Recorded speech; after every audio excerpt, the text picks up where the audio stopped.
crop and shake them.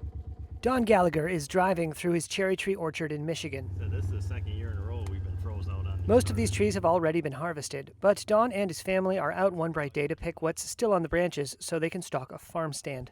Peanut, you should get up into them Ulsters, some of that old Sam's. The fruit sold quickly. Saving that for hand pick. Here's his daughter.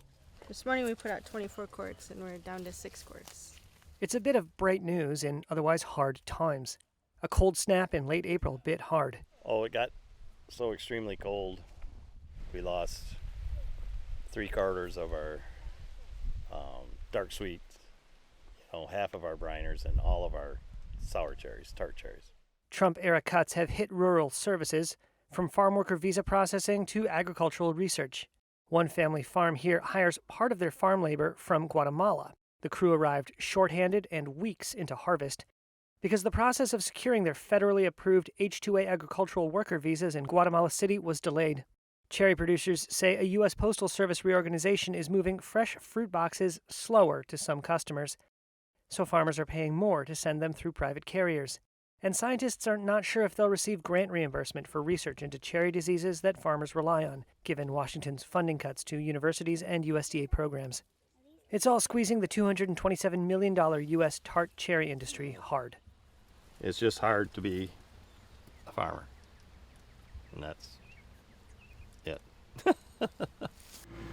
Between bad weather, plant disease, and pests, the U.S. Department of Agriculture has forecast Michigan will lose 41% of its tart cherry crop this year, compared to last season.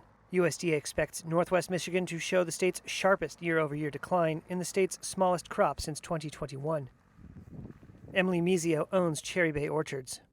I'm going to say that we're about 40% of what we had last year. There are growers in this area that are not harvesting anything on their farms.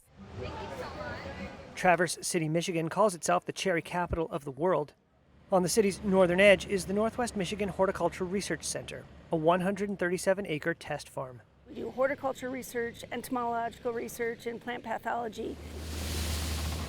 Run by Michigan State University and funded by USDA grants and grower money, it's where Dr. Nikki Rothwell has spent more than 2 decades helping orchards thrive. I would say that our little research station is probably, I don't want to say it's a lifeline, but it is a lifeline for a lot of our growers to figure out kind of how to manage their crops on a daily basis. When researchers here fired up the tree shaker, a rust-colored cloud fell with the fruit and leaves. Brown rot spores, thick as flour dust. Rothwell's research into the disease is meant to help growers around here keep their fruit trees from failing.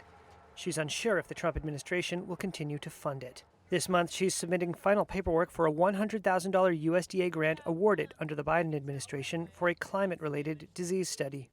It's money that's now under a federal review of climate-related research. She said colleagues at other land-grant schools haven't been paid. Worries over an immigration crackdown have hurt the harvest, too. One grower in Oregon told Reuters he could only hire 47 farm workers at the beginning of harvest in June, when he needed 120. He blamed ice raids in California for scaring away workers. He said he watched 500,000 pounds of cherries rot on the trees because he couldn't get enough farm labor. White House spokeswoman Abigail Jackson told Reuters President Donald Trump is committed to ensuring farmers have the workforce they need, but said there will be no safe harbor for, quote, criminal illegal immigrants. She noted the Labor Department created a temporary Office of Immigration Policy to help employers navigate foreign labor certification programs. And then there's the shrinking exports. U.S. Census Bureau trade data shows that last year, the U.S. exported nearly $506 million in fresh cherries. In the first half of this year, as President Donald Trump's trade wars reignited, U.S. fresh fruit exports fell 17% in volume and 15% in value.